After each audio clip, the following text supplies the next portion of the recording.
My father lay there on his hospital bed as we watched the evening news on TV together. I could tell he was nervous because he'd hardly said a word. You see, the next morning he had an operation, but not just any operation.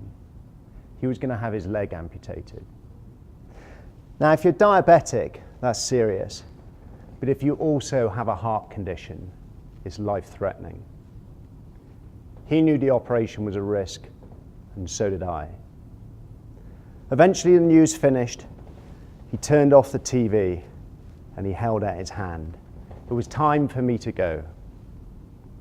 As we shook hands, I looked at him and I just said, "Dad, good luck tomorrow morning." I wanted to tell him that I loved him, but somehow that felt like I was saying goodbye. Then he turned to me and he looked me in the eye and he said, "Son, you need to step up. You need to run this business, because even if the operation goes well tomorrow, I'm going to be in rehabilitation for quite some time. I can't do that from here. You need to take on the business, and you need to do it now." And so just like that, I was running the family business, and not in the best of circumstances. So I like to think of my succession to CEO of our family business more like success because it was unplanned at that moment in time.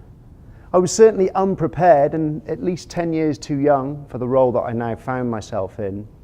But the only good news is that I was unaware of just how difficult it was going to be. The next morning I got the good news that my father had survived. He was back in his hospital bed recuperating. So it was a huge weight off my shoulders, as you can imagine. But now I had to face up to my new challenge. So I went into the office and I called a meeting of the 12 department heads of our business. You see, we had $120 million in sales. We had 6 locations and 360 staff.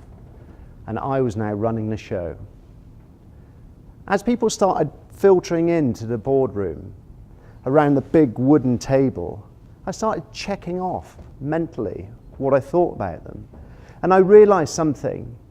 I wouldn't have hired at least half of these people. This was not my team. And I started processing why that was.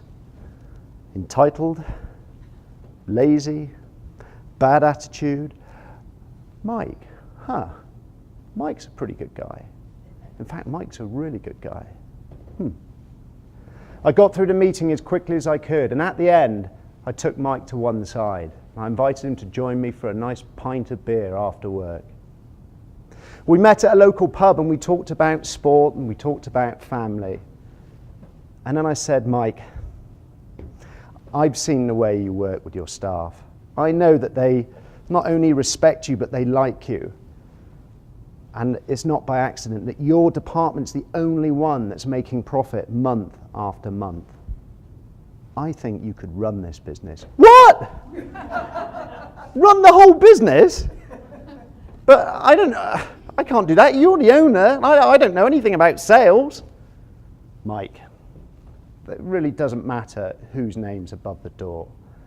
And I think you and I could make a great team. I think we could get this business back on track. What do you say?" Well, he didn't say anything for what seemed like a very long time. And I just sat there with my beer, praying that he'd finally respond.